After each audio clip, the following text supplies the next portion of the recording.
जन हो, गेल्या भागामध्ये आपण असं पाहिलं की भगवंताचं अस्तित्व जसं जसं माणसाला पटत जातं, भगवंताचं म्हणा, आपल्या प्रिय सद्गुरुनाथांचं आपल्या जीवनातलं अस्तित्व जसं जसं आपल्याला पटत जातं, तसा तसा आपला मीपणा अगदी हळूहळू कमी व्हायला सुरुवात होते. जसा जसा मीपणा आपला कमी होतो,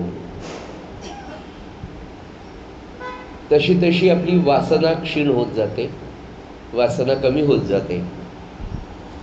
आणि वासना क्षीण झाली की अंतःकरण शुद्ध होतं, आणि अंतःकरण शुद्ध झालं, स्वच्छ झालं की त्याचा परिणाम असा होतो की आपल्या अंतःकरण, आपल्या हृदयामध्ये तो आत्मा स्वच्छपणे प्रकाशायला सुरुवात होतो किंवा तो प्रकाशतो, असं आपण गेल्या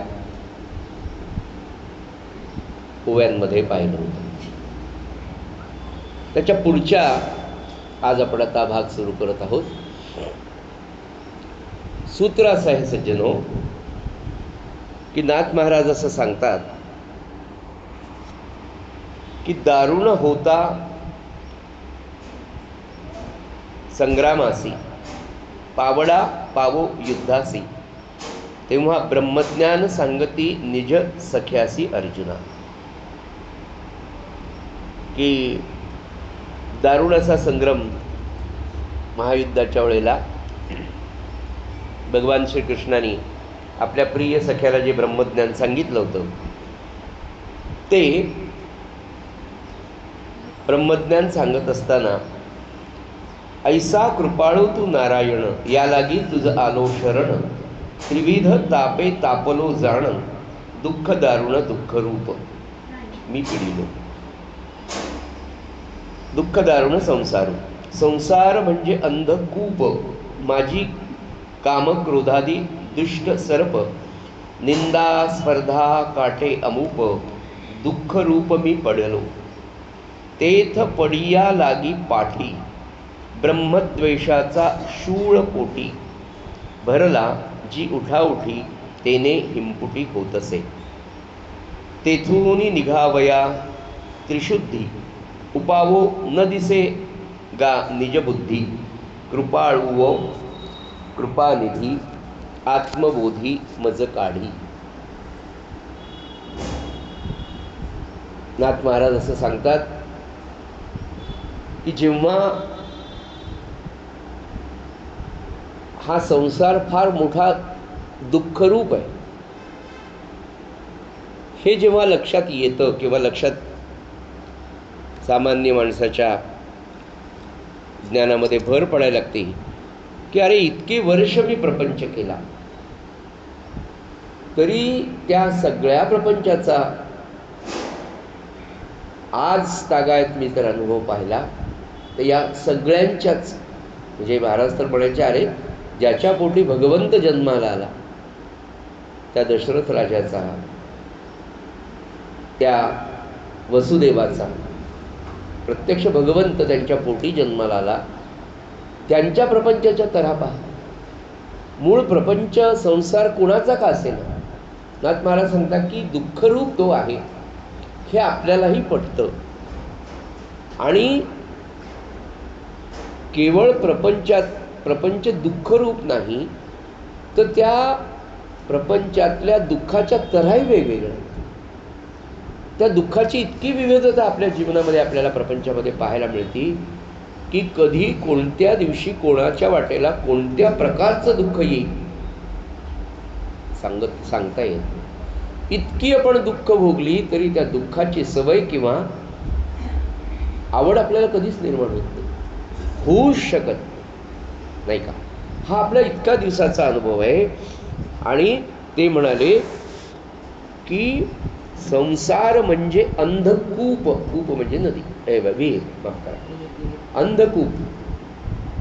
अतिशय अंधारलेली, अतिशय अंधार असलेली संसार म्हणजे एक मोठी विहीर आहे आणि त्या विहिरी माझी कामक्रोधादी दुष्ट सर्प. त्या अंधार पडलेल्या अतिशय भव्य अशा विहिरीमध्ये संसार म्हणजे ती मोठी अंधारातली अंधारी विहीर आहे. उजेडच नाही, ज्ञानाचा नाहीच नाही. आणि त्याच्यामध्ये नाथ महाराज सांगतात की निंदा,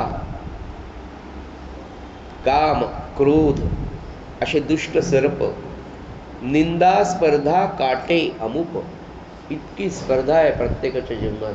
अगदी तो कितीही गरीब असो आणि कितीही श्रीमंत असो, त्यांच्यातल्या मत्सर, त्यांच्यातली स्पर्धा, त्यांच्यातली निंदा ही घरोघरी संसारागणिक सारखीच आहे. पुढे म्हणाले, हे सगळं इतकं डिटेलमध्ये नाथ महाराज सांगतात की तुम्ही फक्त थोडे डोळे लावून स्वतःच्या प्रपंचाचा आणि स्वतःच्या आध्यात्मिक विकासाचा थोडा विचार करावा. म्हणून इतक्या सूक्ष्म पद्धतीने संसाराचं वर्णन नाथ महाराज करतात. दुसरं वैशिष्ट्य असे की ते स्वतः गृहस्थाश्रमी आहे, स्वतः तुमच्या माझ्यासारखे संसारी संत पुरुष आहेत. म्हणाले, आता या दुःखरूप काय म्हणतात अंधाऱ्या विहिरीमध्ये हा जीव पडलेला आहे. मग याची अवस्था काय? म्हणाले, तेथे पडिलिया पाठी ब्रह्मद्वेषाचा शूळ पोटी. पुढे म्हणाले, भरला जो उठा उठी तेणे हिंपुटी होत असे. नारद म्हणाले, काय सांगा? म्हणाले की तिथे तो पडलाय आणि तिथे या सगळ्या काम, क्रोध, द्वेष, निंदा, स्पर्धा याच्यामध्येच आपण इतके गुंतून गेलो की आपण इथे कशाला आलो हे विसरूनच गेलो. आपल्याला मूळ मनुष्य जन्म कशाला मिळाला याचा विसर क्षणोक्षणी आपल्याला पडलेला आहे, प्रत्येक क्षणाला. याचं कारण म्हणाले की इतका तो तळमळतोय, पण सगळ्यात महत्त्वाची गोष्ट, या तळमळीमध्ये सुद्धा तो भगवंताला मात्र विसरलेला आहे. म्हटलं जाते ब्रह्मद्वेषाचा शूळ पोटी. आणि आता तिच्यातून बाहेर पडण्यास त्याला उपाय नाही. तेथुनी निघावया त्रिशुद्धी उपावो न दिसे गा निजबुद्धी. तळमळतोय आपण सगळेजण या प्रपंचामध्ये सज्जनो, तळमळ करतोय. रोज तळमळ आहे आपली, रोज. आणि रोज नव्हे, प्रत्येक क्षणी आपल्याला वाटतं की हां आता एवढं झालं ना मग मी रिलॅक्स आहे, हे झालं ना की माझ्या जीवनात आनंद आहे. मग काय नाही बाबा, एकदा घर बांधून झालं बस, मग काहीच नाही, आपण माळ, मग तो काहीच करणार नाही मी, असं नुसतं म्हणतो. महाराजांचं एक बोधवचन आहे, परिस्थिती चांगली आल्यावर जो नामस्मरण करेल असं म्हणतो तो कधीच नामस्मरण करेल. फार महत्त्वाचं वाक्य आहे. परिस्थिती चांगली आल्यावर मी नामाला लागेल, परिस्थिती चांगली आल्यावर मी नामस्मरण करेल असं म्हणणारा नामस्मरण करतच नाही. आज कल करे तो आज करे सो अभी. आत्ता संकल्प सोडायचा का? सोडा. संभाजीनगरच्या एका माऊलीनी एकादशीच्या दिवशी रात्री जपाला बसले, सत्संग जप सुरू. 1:30 वाजता त्या माऊलीला प्रेरणा झाली. डॉक्टर आहेत स्वतः, डॉक्टर सुनीता भागवत म्हणून संभाजीनगरच्या. परवा त्यांची भेट झाली आणि ते म्हणाले, रात्री जप करता करता मला अशी उर्मी आली आणि मला राहवलं नाही. म्हणाले की नाही, मला आत्ता संकल्प सोडायचा. महाराजांच्या समोर बसले, संकल्प केला, महाराजांच्या कानावर घातलं. 1:30 वाजता आणि 1:30 वाजता म्हणाले संकल्प. अशी तळमळ निर्माण होणं, ह्याच्यासाठी आपण जन्माला आलोय सज्जन. पण आपण आलो एका कारणासाठी, म्हणजे ते होतं ना डिमांडमध्ये, नाही बाबा 3च वस्तू ह्याच्यावर का, शेंगदाणे संपले, साबुदाणा संपला, ते 4 गोष्टी आणायला बस. त्या डिमांडमध्ये एंट्री करा, त्या हातात गाडी घेतली, 3 वस्तूला 500 रुपये पुष्कळ झाले, 1000 धरा. काउंटरला गाडी गेली की भरून 3750. काय मोह रोज अनुभवतो आपण. जातो म्हणजे आलो कोणत्या कारणासाठी, काय आवश्यक गोष्टी घ्यायच्या होत्या, फोन करायला फोन हातात घ्या, व्हॉट्सअप पाहायला 15 मिनटं, पुन्हा कोणाला फोन करायचा होता. काय माया आहे, काय मोह आहे आपल्याला या सगळं, किती आसक्ती आहे, कसं आपण घडून जातो. साध्या साध्या गोष्टी आहे. तसं नाथ महाराज सांगतात, या विहिरीमध्ये तो मनुष्य पडला आणि या बाकीच्या भानगडीतच इतका लपेटून गेला, भगवंताला विसरून गेला. ही स्थिती आपली आहे आणि तिच्यातून बाहेर पडण्यासाठी त्याच्या बुद्धीला न उपाऊ साऊ, काही उपाय सापडत नाही म्हणाले. आणि त्या भगवंताला पुढे म्हणाले, उपावो न दिसे निज बुद्धी, कृपाळू वा कृपानिधी. त्या भगवंताला आपण शरण जावं ही बुद्धीच त्याला होत नाही. पुढे म्हणाले, पुढच्या श्लोकामध्ये ते सांगतात, भूत संचरली या पाठी, सुटती जलपवाद गोठी, त्याते गुणिया पाहोनी तिची, अक्षता त्राहाटी मंत्रोणी. पाहता पांचभौतिक संसारू, सहजे झाला असे थोरू, माझी झोंबलासे कृष्ण वियोगू खेचरू, उद्धव लेकरू झडपिले. नाथ महाराज, त्या काळातला समाज, त्या काळातली परिस्थिती, नवे नवे मानवी जीवनातलं एक अंग आहे. नाथ महाराज म्हणाले की एखाद्याला जर पिशाच्याने झपाटलं, अंगात पिशाच्याचा संचार जर झाला म्हणाले, तर ती व्यक्ती कोणत्याही वेळेला काही बडबडते. हे जसं ते भूत अंगात संचारल्यावर होतं म्हणाले, इथे काय झालं म्हणाले की या उद्धवाच्या अंगामध्ये हे पंचमहाभूत सगळे संचारलेत म्हणाले. आणि कृष्ण वियोगाच्या दुःखाचा संबंध त्याच्यामध्ये पुन्हा संचारलाय. पंचमहाभूत त्यांनी तो ग्रासलाय. कोण? उद्धव. उद्धव म्हणजे आपणच. आणि त्याच्यामध्ये त्याला कृष्ण वियोगाचं दुःख संबंधासारखं म्हणजेच पिशाच्यासारखं त्याच्यामध्ये संचरलं. आणि पुढे म्हणाले की असं असताना मग काय करतात म्हणाले, नाथ महाराजांचा शब्द आहे, पूज्य श्री प्रल्हाद महाराज तोच वापरायचे, की ज्याच्या अंगात भूज पिशाच्य जेव्हा संचरतं तेव्हा त्यात ते उतरून टाकणारा जो असतो त्याला पंचाक्षरी असं म्हणतात, मांत्रिक. तो काय करतो, अक्षदा घेतो, त्याच्या अंगावर टाकतो, चाबक वगैरे काय त्याची प्रक्रिया असते ती करतो आणि मग ते बडबडायला लागतं, ते सांगायला लागतं खरं. तर म्हणाले तसा पंचाक्षरी अक्षदा टाकतो, अगदी तसं म्हणाले इथे भगवान कृष्ण त्या तो पंचाक्षरी म्हणून इथे आलेला आहे म्हणाले, त्याचं सगळं भूत काढायसाठी. म्हणाले अगोदरच त्याच्यात कृष्णवियोगाचा संबंध झाला आणि शब्द इतका गोड वापरला पाहत इथे त्यांनी की उद्धव लेकरू झडपिले. उद्धव हे लेकरू आहे का? भगवंताचा अत्यंत प्रिय असलेला सखा आहे आणि त्याला त्या पिशाच्याने झडपलं तेव्हा प्रत्यक्ष भगवान श्रीकृष्ण. आता मंत्राक्षदा कोणत्या टाकायच्या? तर काल गेल्या 4-5 दिवसात जो विषय झाला तो यदूचा आणि अवधूचा जो संवाद आहे त्यात हेच तत्त्वज्ञान गेली 8-15 दिवस जे आपण पाहतो तेच तत्त्वज्ञान पुढे येणार आहे. ते आपण योग्य वेळेला योग्य तितकं घेऊया. पण यदू राजाचा आणि अवधूताचा जो संवाद आहे हा संवाद मंत्राक्षदाच्या रूपाने टाकण्यासाठी आणि त्या भूताला काढून देण्यासाठी इथे येतं. यातलं एक महत्त्वाचं सूत्र असं आहे सज्जन हो, की उद्धवाला प्रतीक म्हणून घेतलं. खरं म्हणजे आपल्या सगळ्यांमध्ये हा जो अहम महिषासूर गेलेला आहे ना, हे खरं भूत आहे. बघा सगळ्या दुःखाचं कारण आहे मी मी अहम अहम. हा जो अहम आहे ना इतका सूक्ष्म आहे. मला कुठे आहे, मला अहमच नाही असं प्रत्येकाला वाटतं मला अहम नाही आहे. पण हा अहम महिषासूर काढण्यासाठी त्या यदू आणि अवधूताचा संवाद आपल्यातला अहम काढण्यासाठी आपल्याला योग्य ते मार्गदर्शन या संवादातून याच्यामधून मिळणार आहे. श्रीकृष्ण उद्धवाला म्हणाले की साधकानं काय करावं म्हणाले. पुढची एक ओळी फार सुंदर आहे. मिसे उद्धवाची झडपणी, अहम महिषासूर लागला जनी, त्यासी करावया झाडणी, कृष्ण गुणी चालेला. की सामान्य माणसाला हा अहम महिषासूर जो त्याच्यात गेलेला आहे तो काढण्यासाठी पुढे श्रीकृष्ण म्हणे उद्धवासी, सावध होई निज मानसी, येऊन या मनुष्य लोकांसी, आप आपणासी उद्धरती.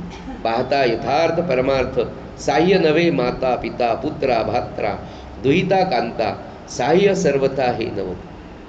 आता भगवान गोपालकृष्ण उद्धवाला सांगतात की उद्धवा, हे सगळं जो बेसिकली जे आहे ना सज्जनो आत्ताच्या भाषेचा इगो इतका त्रास देतो प्रत्येकाला.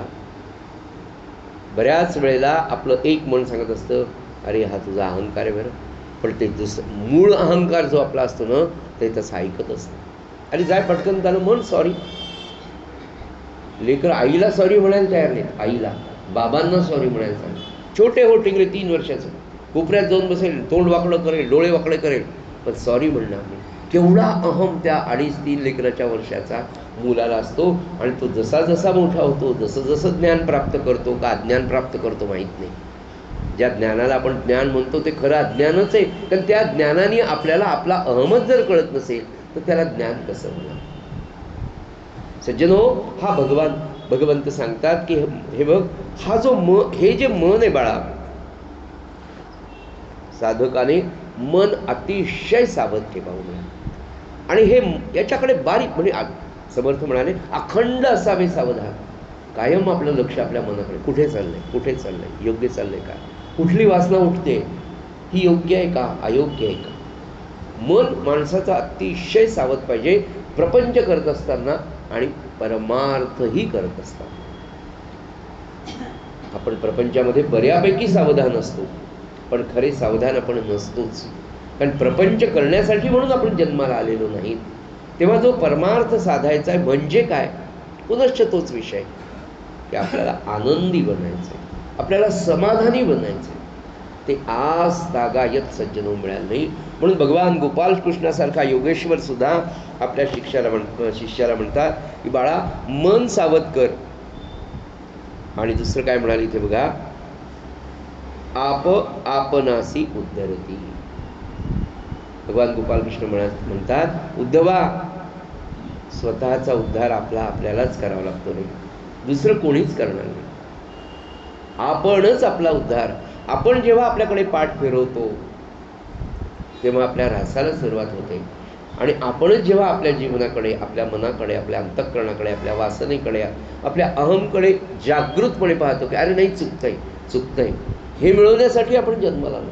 कायम आपल्याला ही बोच असायला पाहिजे, नवे नवे कायम ही आठवणच पाहिजे की मी साधनापासून, नामापासून दूर चाललोय का. नुसतं नाम नाही तर महाराज काय म्हणाले, समजून उमजून इथे सगळं शास्त्र आलेलं, सगळं ज्ञान आलेलं. सज्जन मी काय सांगू, आपण नाम घेतोय इतकी वर्ष झाली, शांतपणे आपल्या अंतःकरणात भाव, आपल्या वृत्तीमध्ये किती फरक पडला नाही. 1.25 कोटी झाला, 3.5 कोटी झाला, हे सगळं खरं आहे. वृत्तीमध्ये किती फरक पडला. मला इतरांमध्ये दोष पाहण्याची जी अत्यंत वाईट सवय, त्याचं मूळ महाराज पुन्हा म्हणाले आपल्याला का दोष दिसतात म्हणाले, तर तो दोष आपल्यामध्ये नाही, आपल्यामध्ये असल्यामुळे तो दुसऱ्यांमध्ये दिसतो.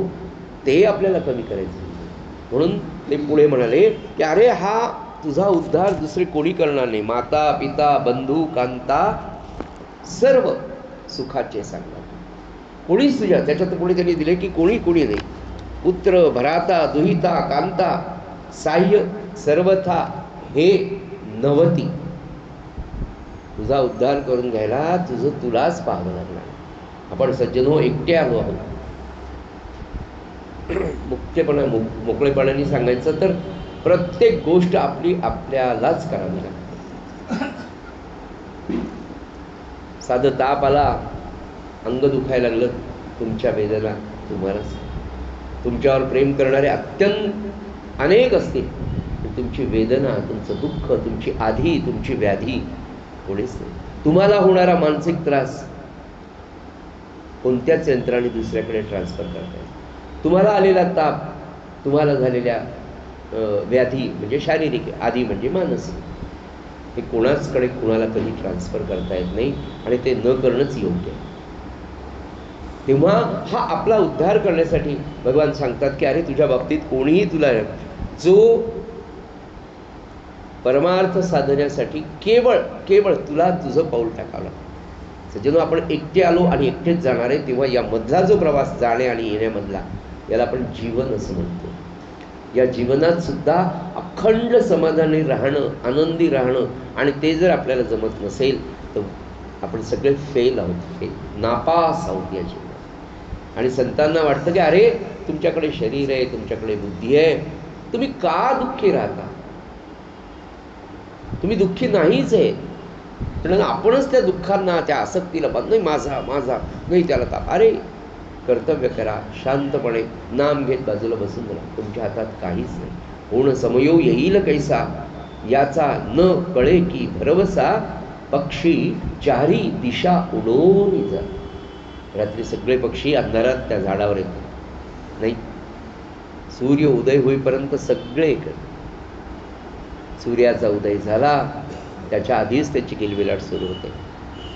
जो तो आपापल्या दिशेला निघून जातो. अगदी संसार असाच आहे. काहीतरी आपला संबंध म्हणून नवरा बायको लेकरं बाळ व्याही आमके तमके सगळे एकत्र आले, पण हे सगळे त्या पक्ष्यांसारखे या झाडावर आले. रात्रभर जसं झाडावर ते राहतात ना सज्जनो, तसे या संसारामध्ये आपण सगळे एकत्र आलो. पण आपण भाग्यवान असे की आपला बाप आपल्या जवळ आहे. आपल्याला त्यांनी नाम दिलेलं आहे आणि महाराजांनी शब्द दिलेला आहे, मी तुम्हाला नाम दिलं, त्या नामाचा अभ्यास व्यवस्थित करा. तुमचा हात मी रामाच्या हातात दिल्याशिवाय राहणार. अजून काय सांगायचं? तर नामाचा अट्टहास आणि नामाचा अभ्यास करणं तर आपल्या हातात. पुढे म्हणाले, जो स्वतः आपल्याशी विवेक करतो तोच आपल्याला सहाय्य करतो. साधन मार्गामध्ये राहणारे शहाणे मुमुक्षू लोक तत्वचिंतन करतात आणि कार्यकरणाचा विचार करून आपल्याच बुद्धीने हा संसार तरून जातात. ते म्हणाले, आपला आपासुद पाहता यथा परमार्था, व्याही शेखी साह्य नव्हे जावई, आपनिया आपण साह्य पाही जो निज देही विवेकी.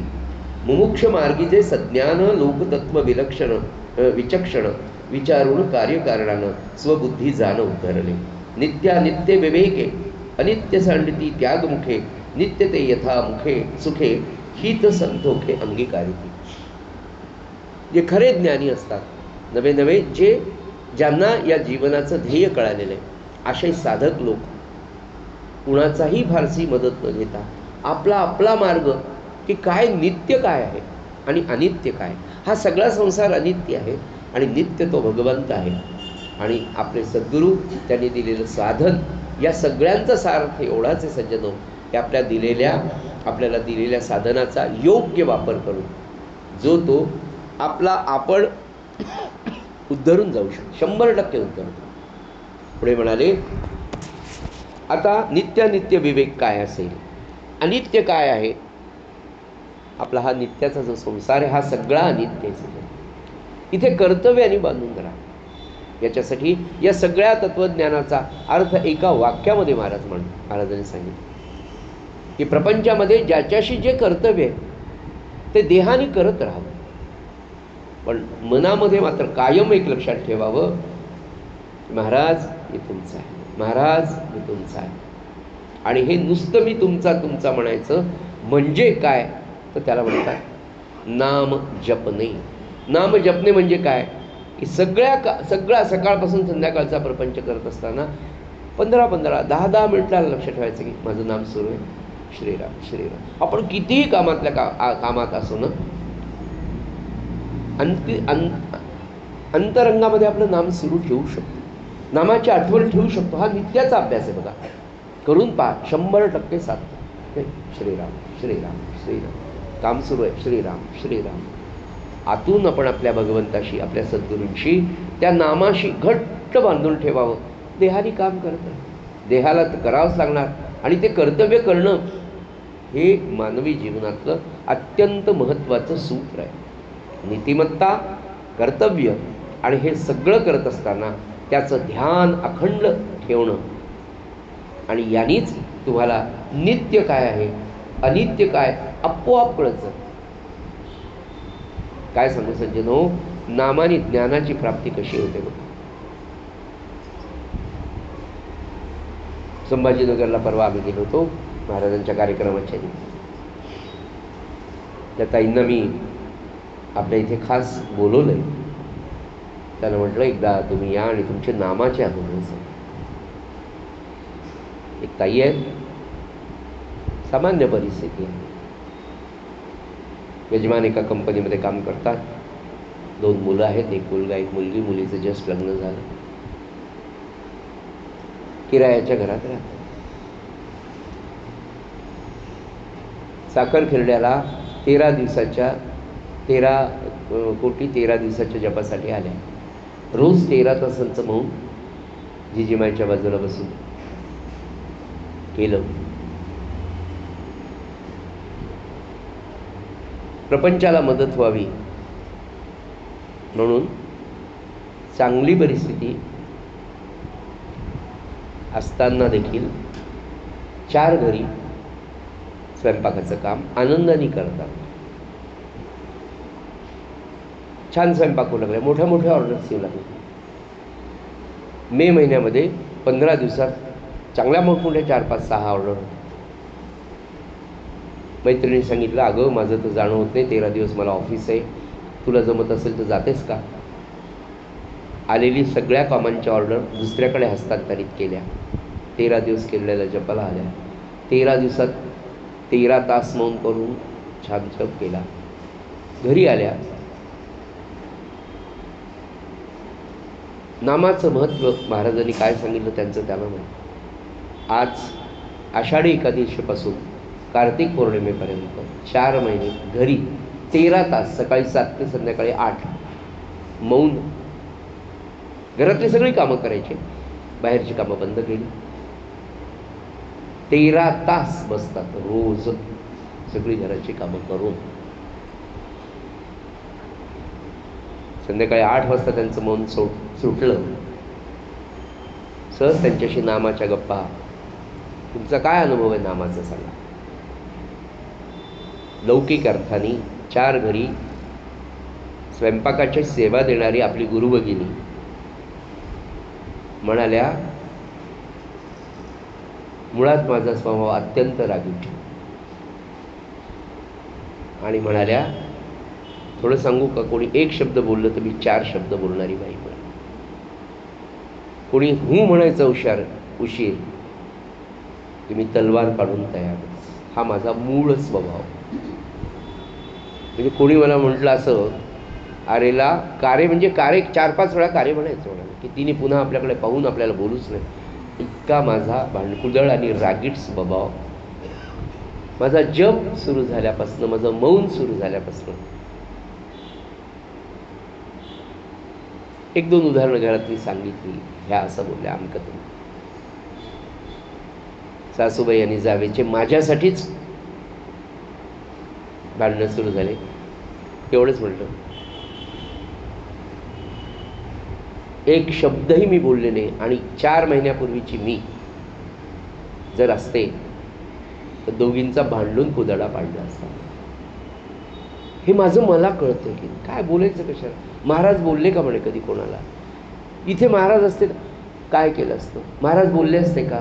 आपलं बोललं तर मौन तुटेल ना. आणि आता खूप बोललो समजा, तर बोलून काय होणार आहे? त्याच्यापेक्षा नाम होतं नाही तोपर्यंत माझं एक माळ. पुढे म्हणाल्या, पहिल्यांदा खूप वाटायचं हे असावं, ते असावं, ते असावं, घर झालं पाहिजे, हिचं घर झालं, तिचं घर झालं. परवा जप करताना मनात असं आलं, म्हणाले आपल्या महाराजांनी आहे ते घर दान केलं, मग आपण घर कशाला बांधायचं? किरायच्या घरात. कळलं आपल्याला कधी हे चरित्र कधी कळालं आपल्याला की आपल्या सद्गुरूंनी तर घर दान केलं, मग आपण घर बांधायचं अट्टास का नाही होत ना. आपल्याला परिस्थिती नाही ना आपली. कशासाठी? नाम घेऊ ना. ते तर आयुष्यभर मंदिरात राहिले म्हणजे नाम घेत, आपल्याला किरायाच्या घरात न राहायला काय झालं? कोण सांगताय काय परिस्थिती आहे, काय शिक्षण आहे? खेड्यामध्ये शिकलेली एक सामान्य मुलगी. मी मौन करते तर घरातले सुद्धा माझे मिस्टर वगैरे इतकं सहकार्य करतात. तू थांब.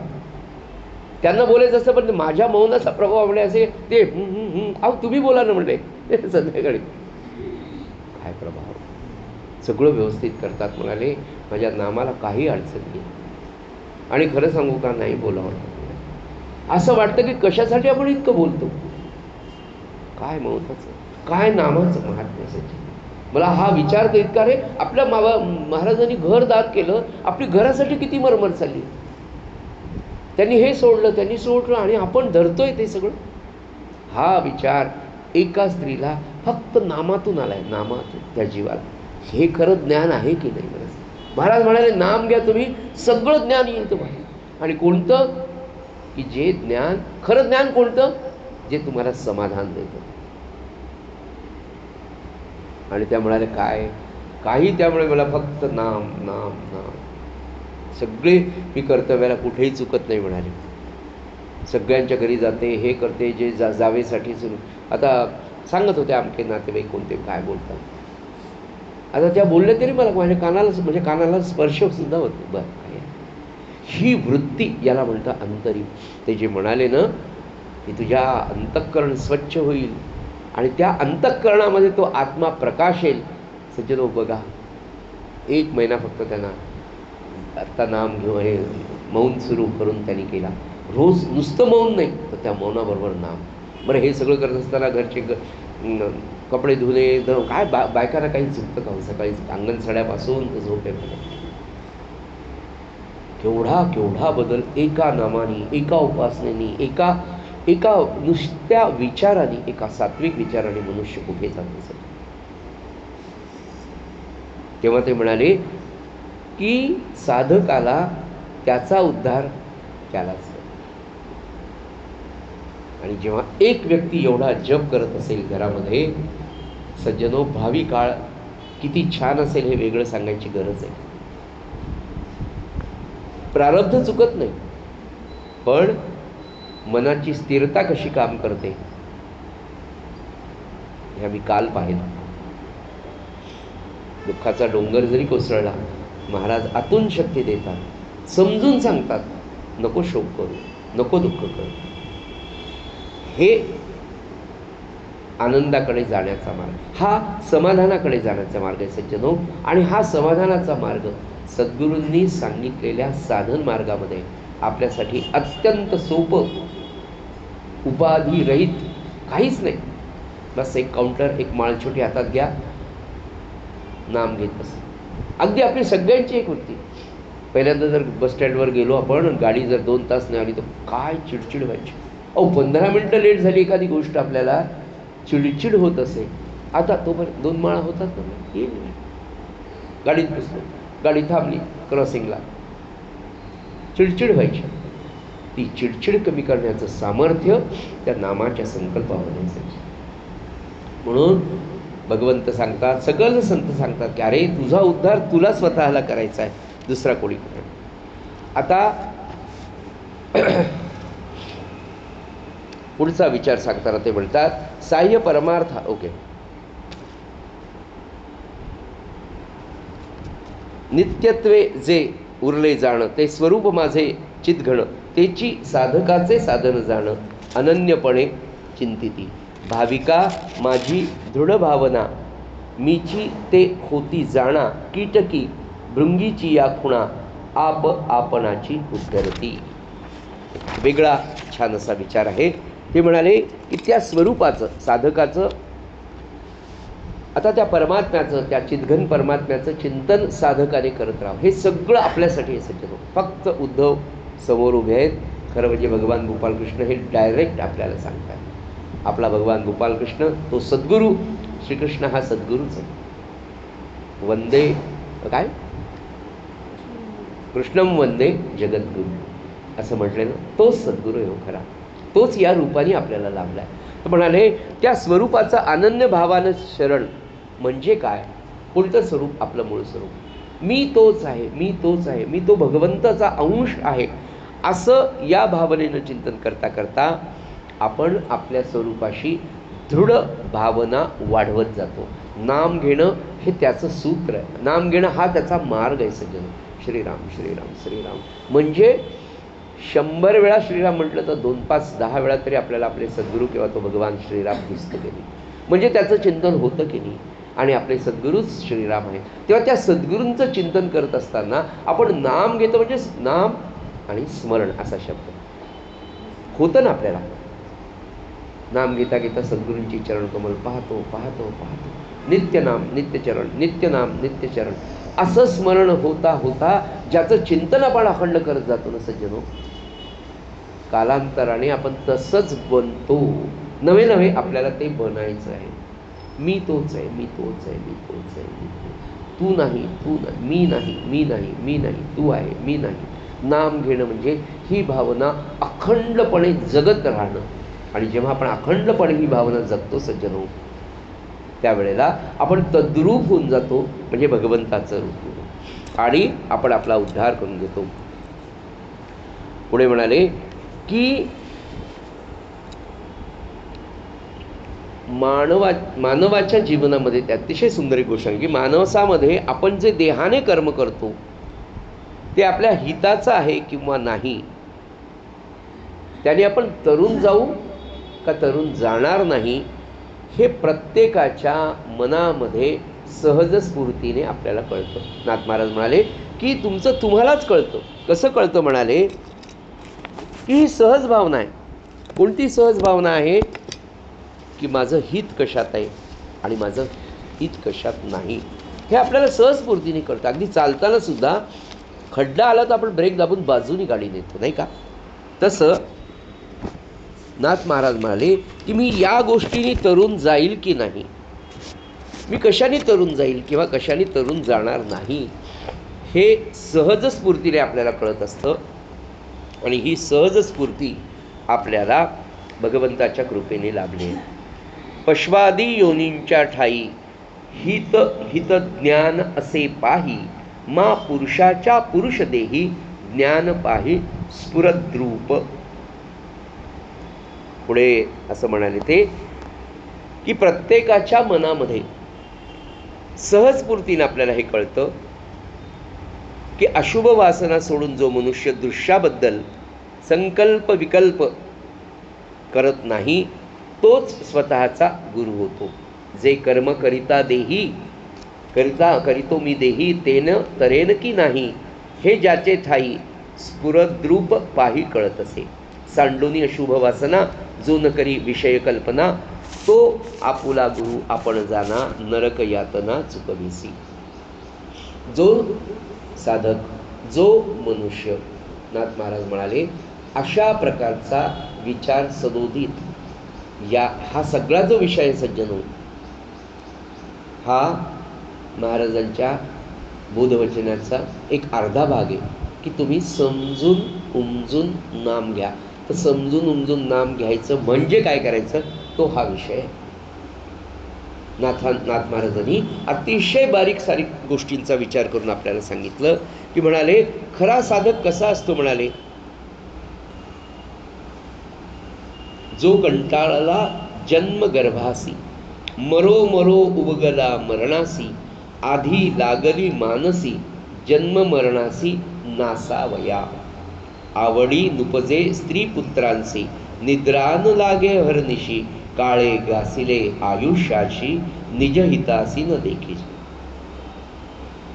आता सज्जनो इथे ज्या ओव्या आहेत, इथे नाथ महाराज आपल्याला काय सांगतायत, खरं म्हणजे नाथ महाराज असं सांगतात की खरा साधक कसा असतो.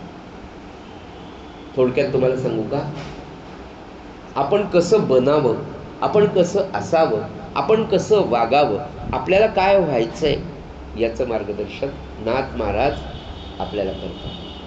काय सांगताय ते म्हणतात, अहो खरा साधक कसा आहे म्हणाले. त्याचं वर्णन ते कळाले की पहिले खरा साधक त्याच्या मनामध्ये या मृत्यूचा आणि या जन्माच्या या राहाडगाड्याचा पहिल्यांदा त्याला प्रचंड कंटाळा येतो. त्याला हे समजतं म्हणाले. तो हे समजून घेतो. नवे नवे त्याची खात्री होती की आता किती वेळा आपण जन्मलो आणि किती वेळा आपल्याला मरायचं, सारखं मरण सारखं मरण सारखं मरण. म्हणून जन्मोजन्मी आपली मृत्यूची भीती जात नाही. पण इतक्यांदा आपण मेलो, कोट्यावधी वेळा आपल्याला मृत्यू आले. जन्म झाला म्हणजे मृत्यू आहेच, आणि इतक्यांदा मृत्यू आपल्याला आलेला आहे. त्याच्यामुळे त्या मृत्यूची भीती या लिंग देहाला, या सूक्ष्म देहावर घट्ट बांधलेली. त्याला पहिल्यांदा ते म्हणाले खरा भगवंत, खरा साधक कसा असतो म्हणाले, तर त्याला जन्म मृत्यूचा कंटाळा आलेला आहे. कंटाळला जन्म गर्भासी, त्या यातना नको म्हणाला. मरो मरो उबगला मरणासी, इतक्यांदा मेलेलो आहे आपण. त्याच्या आधीच एक वाक्य, पश्वादी योनींच्या ठाई हित हित ज्ञान असे काही. इतक्या योनी आहेत, 83,99,999 रादर, म्हणजे मनुष्य सोडला की. त्या सगळ्या योनीतल्या प्राण्यांना जाणीव नसते. कशाची? मी प्राणी म्हणून. आपल्याला आपण मनुष्य याची जाणीव असते की, पण मनुष्याचंच वैशिष्ट्य असं आहे की त्याला ही सगळी जाण. आणि म्हणून या मनुष्य देहामध्ये आपल्याला भगवंतांनी जी विशेष वरदान दिलंय बुद्धीचं, ती बुद्धी आपल्याला भगवंताला म्हणजेच स्वतःच्या स्वरूपाला जाणून गेलेच. पण ती बुद्धी आपण किती ठिकाणी वापरतो? बापरे, सगळ्या सिरियल पाहिल्या की लक्ष दे, कुठे कुठे बुद्धी. आपण तर टी व्हीच बंद केला आता. ते नामामुळेच झालं. काय सांगायचं ते म्हणाले, खरा साधक त्याला भगवंताविषयी एवढी तळमळ वाटते, इतकं प्रेम त्याला निर्माण होतं की नाही, माझा उद्धार झाला पाहिजे. भराभर मरण्याचा इतका कंटाळा आलेला आहे त्याला, आणि जन्ममृत्यूचा नाश व्हावा अशी तळमळ त्याच्या मनाला लागते. आणि स्त्री पुत्रांविषयी नावडी उपजते. इतके जन्म, इतके मृत्यू, इतके संसार, इतके लेकरं, पुन्हा पुनरपी, तेच तेच तेच तेच. किती वर्ष, मला सांगा, कधी कधी खरं कंटाळा येतो. त्याच भाज्या, भाजी बघा एवढा कंटाळा, तीच भेंडी, तीच गवार, तेच बटाटे, तेच कांदे, तेच वांगे, आठवडाभर त्याच भाज्या, जन्मभर त्याच भाज्या. एक साधं पाहिलं किती हो. लग्न कार्याला त्याच साड्या, तेच नेसा, तेच तसं. तुम्ही कधी आले, तुम्ही आणि आले, ही किती चांगली साडी, तुझी किती चांगली, तुम्ही प्लॉट घेतले का, तुम्ही गाडी घेतली का. काय चर्चा आहे असं. उभं घाला की. आता मला सांगा, मला तर खात्री आहे की ज्यांचं ज्यांचं मनापासनं नाम सुरू आहे, थोडी थोडी तरी विरक्ती आली की नाही, नको वाटायला लागले की नाही, नको. आता नाम, महाराज, सत्संग, उपासना, काय ते साखरपुडे, काय ते लग्न, काय त्या मुली, कोणताही कार्यक्रम, खरं सांगा मनापासून तिथे रमतो का आपण? मला असं वाटतं, ज्याला खरी भगवंताची गोडी, नाथ महाराज तेच म्हणून, ज्याला भगवंताची तळमळ लागली तो कशात गुंतत, हळूहळू हळू निवृत्तीकडे चाललं. आणि ते आनंददायीवर घाबरू नका. हे संसारा काही वर्षापूर्वी, अहो ते नाम घेऊ नका म्हणजे, रामनाम घेतलं की संसार करत नाही म्हणजे माणूस. अरे बापा, एक जण तर म्हणलं, अहो ते रामनाम तर फक्त तिथेच घेते म्हणजे, गोवर्धन घाटा घरीच घेत. काय लोकांच्या कल्पना असतात. काय मा ते नामाला लागलं ते संसारच सोडला म्हणजे, अरे बाप. आणि महाराज सांगतात, जे नामी नागिलय ते निश्चितच चितरले. काय अज्ञान आहे लोकांमध्ये. एक जण मला म्हटलं, अहो ते तिथे घेतात, तुम्ही घरी कसं काय घेता म्हणजे. पायाच पडलो मी त्याची. हो, ते तिथे घेत असेल म्हणजे श्रीराम जयराम, तुम्ही घरी कसं काय घेता. वा वा वा, किती. पण खरं सज्जन, जो एकदा भगवंताच्या त्याला प्रेम निर्माण झालं आणि ते होतं, पण पुन्हा सांगतो त्याचं सूत्र सत्संग आहे बरं, सहज मिळत नाही. खरं सांगतो, तुम्ही एक मागे मी लेख वाचला होता, त्या लेखामध्ये असं होतं की एखाद्या वक्त्याचं तुम्ही 1 तासाचं जेव्हा भाषण, व्याख्यान, प्रवचन, कीर्तन, जेव्हा एखादा मोठा वक्ता असेल त्याचं जेव्हा ऐकता, तर कमीत कमी 33 पुस्तक किंवा 33 ग्रंथांचं ज्ञान 1 तास त्या वक्त्याच्या प्रवचनातून, व्याख्यानातून, भाषणातून आपल्याला मिळत असतं. एक जनरल लेख वाचला होता मी. आणि हा सत्संग जेव्हा आपल्याला मिळतो सज्जनो, आपण गेली अनेक वर्ष आपण सगळे आता करतोय नाम, उपासना सारखा सत्संग आहे. बघा तुम्ही, आपल्या आरत्या फाट झाल्या, सुरुवातीला नुसते आपण म्हणून टाकत असतो, पण 1-2 वर्ष झाले की मग लक्षात येतं, तव गुण महिमा काय वर्णुनी अतर्क्य जो त्याशी, किंवा निर्गुण गुण नाही ब्रह्म त्या काय गावे, अगम निगम म्हणजे वेदशास्त्र, अगम निगम म्हणजे वेदशास्त्र, अगम निगम थकले मूढ मी काय जाणे. निर्गुण तुझं सगुणा, निर्गुण तू परमेश्वरा कसा आहे, निर्गुण आहे. निर्गुण तुझं सगुणा आणि ते भक्त प्रेम. ते निर्गुण निराकार सगुणात आलं. कशामुळे आलं? निर्गुण तुझं सगुणा आणि ते भक्ताच्या प्रेमामुळे त्याला सगुणात यावं लागतं. हा अर्थ आपल्याला कळतो की नाही? हा किती छान आहे. हा केव्हा मिळेल? जेव्हा आपण मनापासून आरती म्हणतो. मी जीव हा भ्रम द्वैत पसारा. मी जीव मी जीव हा भ्रम आहे. मी जीव हा भ्रम आहे. द्वैत पसारा आहे द्वैताचा, सगुण निर्गुण तू आणि मी. हा इथून पुढे मला जायचं आहे आज नाही. एक आरती, त्यातली एक ओळ, त्यातला एक शब्द माणसाच्या जीवनामध्ये सजन किती परिवर्तन नाही का? आपल्या त्या सवयीमध्ये म्हणाले की महावाक्य विवरावे आणि तेणे संसारी तरावे कृपा कटाक्षे करुनिया. म्हणजे काय? आपल्या 4 वेदांचे 4 महावाक्य. एक वाक्य लक्षात घ्या, अहम ब्रह्मास्मी एक वाक्य. दुसरं तत्त्वमसी, तूच तो आहेस. महावाक्य विवरावे, त्याचं चिंतन करा. महावाक्य विवरावे, मग काय होईल म्हणाले? तेणे संसारी तुमच्या तरावे कृपा कटाक्षे. महावाक्यांचं हे कसं आपल्याला कळतं सज्जन? सत्संगाने कळतं. म्हणून ते म्हणाले की आपल्याला खरं साधक बनवायचं आहे त्यांना. सगळ्या संतना, विशेषतः नाथ महाराजांना, आपल्या सद्गुरुनाथांना आपल्याला खरा साधक. आपण हे जे आलोय ना, हे बाय प्रॉडक्ट आहे. लग्न, नोकरी, पैसा, लेकरं, बाळं, त्यांचे लग्न, पुन्हा त्यांचे संसार, हे बाय प्रॉडक्ट. आपण याच्यासाठी नाही आलो. धर्म, अर्थ, मोक्ष, काम आणि नंतर मोक्ष. त्या मोक्षासाठी आपण आलो नव्हे. तो मोक्ष म्हणजे काय नंतर मिळणार आहे की नाही? तो इथेच आहे. पहिल्या दिवसापासून आपल्याला मोक्षात राहायचं. मुक्ती, मोक्ष म्हणजे मुक्त. मुक्त म्हणजे कशापासून? दुःखापासून मुक्त, जीवन मुक्त पुरुष म्हणतात ना, त्याला कशाच नाही, आनंद, तो अखंड आनंदाच्या स्थितीत आहे.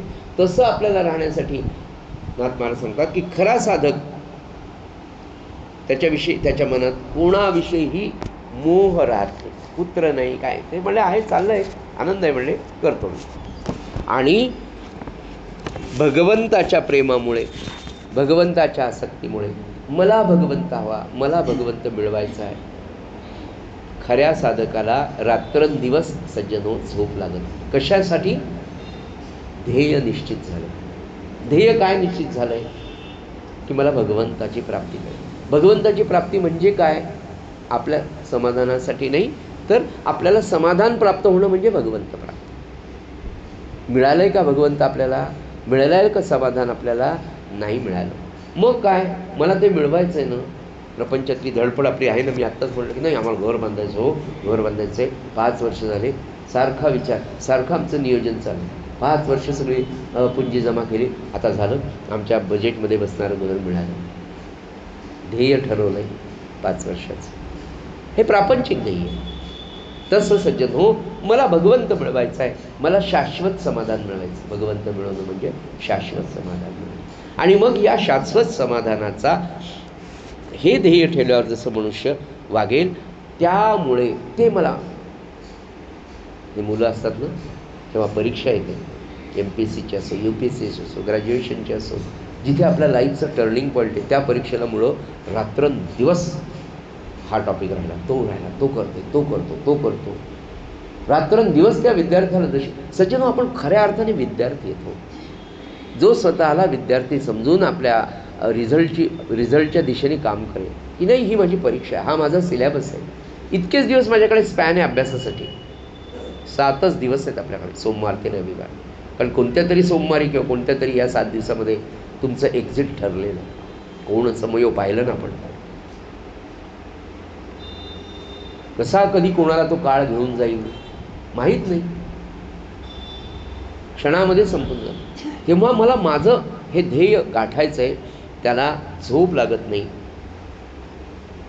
का लागत नाही? पुन्हा तोच विषय आला. तो विषय असा आहे की त्या साधकाला, त्या खऱ्या भक्ताला नाथ महाराजांना हे अपेक्षित आहे की तुम्ही हा विचार करा. पण नाथ महाराज सांगतात की तो साधक कसा विचार करतो? तो साधक असा विचार करतो, अरे माझ्या समोर या काळाने, साधकाचा विचार बघा, नाथ महाराजांच्या शब्दात मी तुम्हाला सांगतो. नाथ महाराज म्हणतात तो साधक असा विचार करतो की माझ्या समोर या काळाने माझं बालपण हिरावून नेलं. माझ्यासमोर या काळाने माझं तारुण्य संपून टाकलं आणि आता तो काळ माझ्या वार्धक्य काळासाठी घेरट्या घालतोय. नाथ महाराज सांगतायत फक्त आपल्याला तिथे ठेवायचं आहे. तो साधक विचार करतोय म्हणजे तुम्ही आम्ही हा विचार करावा. तुम्हाला हा लक्षातही येत नाही, तुम्ही हा कधी विचारही केला नाही. नाथ महाराज म्हणतात तर मी तुम्हाला माझ्या शब्दामध्ये स्पष्ट सांगतो की बाळांनो, हा विचार करा.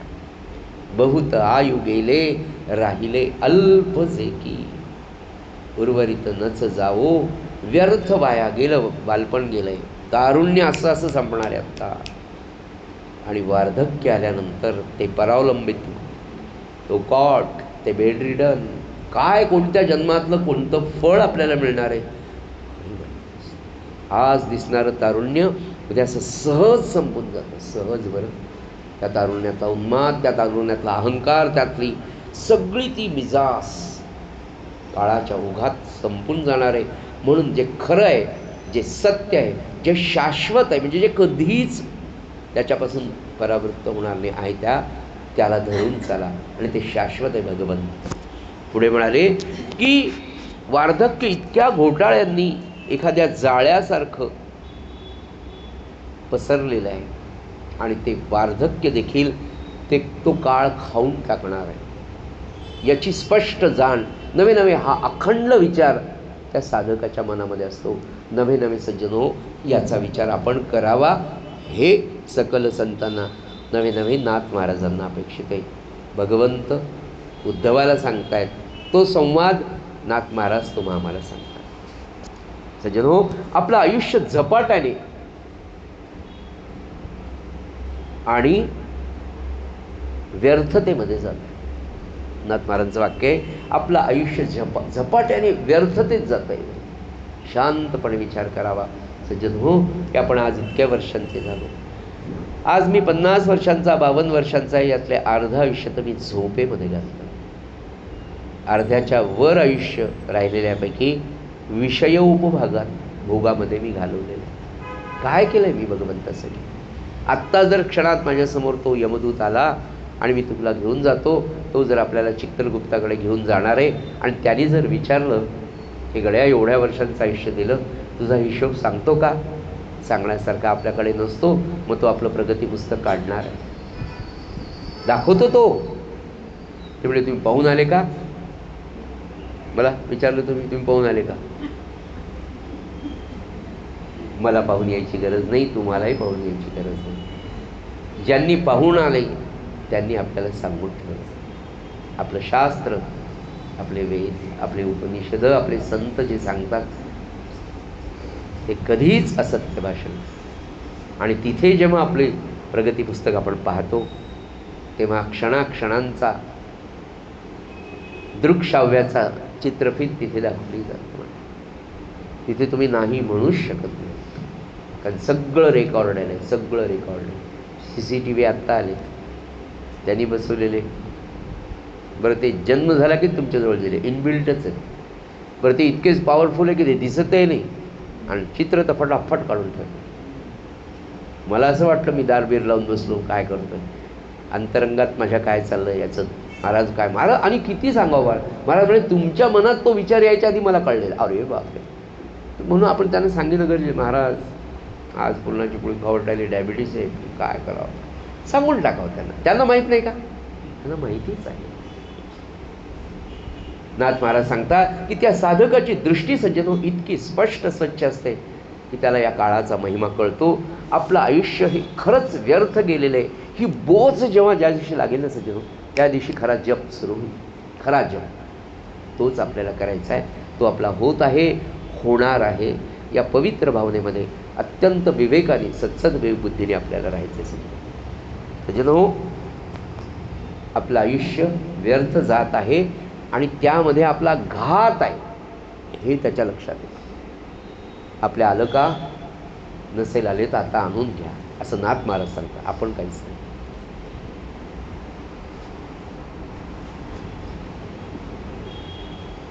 साधक असा विचार करत असताना सगळं जग काय विचार करतं, आपल्या आजूबाजूचे नव्हे, आपण सुद्धा कालपर्यंत काय विचार करतो. ते म्हणाले की जगाला हे काहीच कळत नाही, याचा विचार मात्र अंतरिम सुरू आहे साधकाचा. क्षणोक्षणी काळ वाया जातो, परमार्थ साधत नाही, म्हणून जन्म मरणाचा भोरा चुकत. एक शेवटचा मुद्दा सांगतो आणि आपण थांबूया. कर्म, त्या कर्माचा परिपाक म्हणजे रिझल्ट. कर्म आपल्या हातात आहे.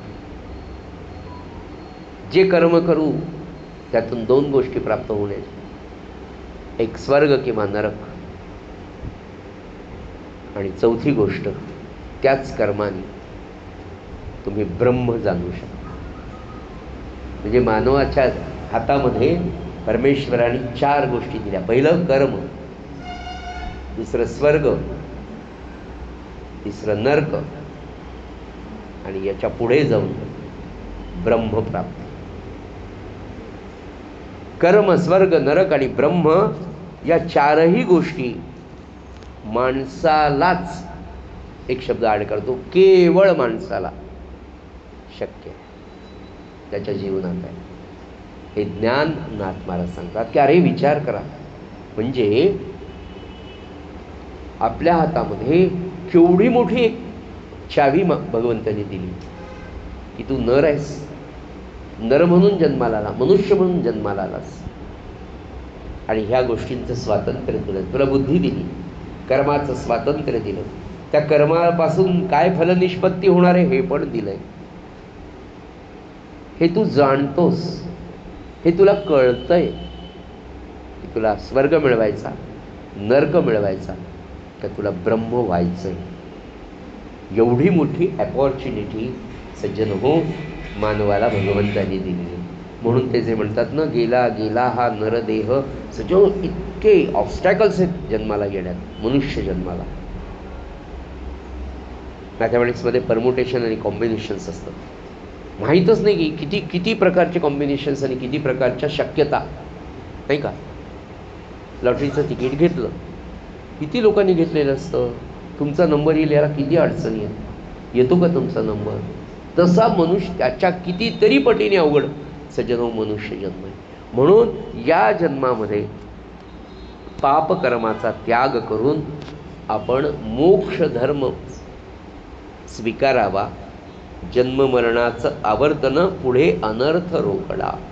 स्वर्ग नरक कर्म ब्रह्म, चहू प्राप्तीशी मनुष्य धर्म, त्या लागी त्यजुनी पापकर्म, मोक्ष धर्म तो धरावा.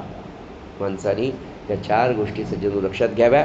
आजचं सार सांगत असताना आजच्या एकूण या निरूपणामध्ये साधक कसा असावा असं नाथ महाराज जे सांगतात, मला असं वाटतं ते सज्जन आपल्यासाठी, आपल्याला असं बनायचं आहे त्याच्यासाठीचा अभ्यास आहे. आणि त्याचं सूत्र जर काही असेल तर श्री महाराजांच्या भाषेमध्ये महाराज जे म्हणतात की समजून उमजून नाम घ्यावं, याच्यासाठी कोणत्या मार्गाने जाणं गरजेचं आहे, कोणती विचार प्रक्रिया आपली असली पाहिजे, कोणत्या विचारांनी आपण वागावं, हे आजच्या या सगळ्या 7व्या अध्यायातल्या या निरूपणामध्ये आपल्याला महाराज सांगतात.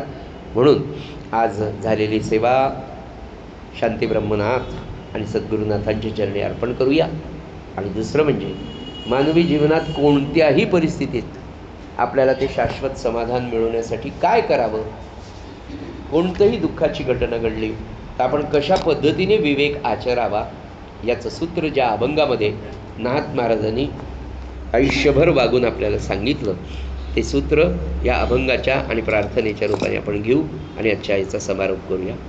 आवडीने भावे हरी नाम घेसी, आवडीने भावे हरी नाम घेसी, तुझी चिंता त्यासी सर्व आहे, सर्व आहे.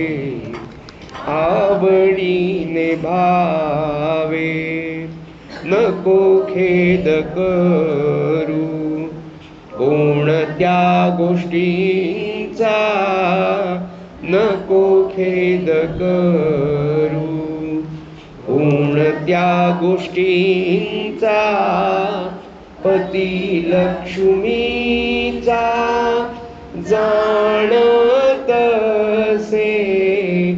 जाणतसे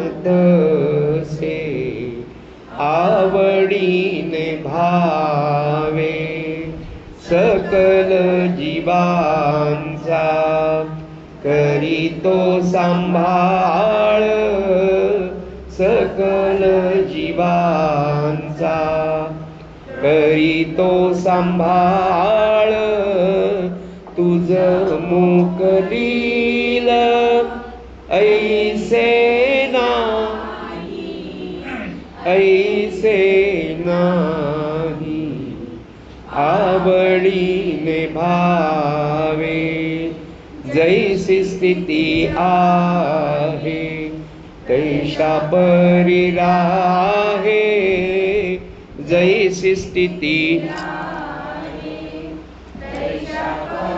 राहे, कवतुक पाहे संचिताचे,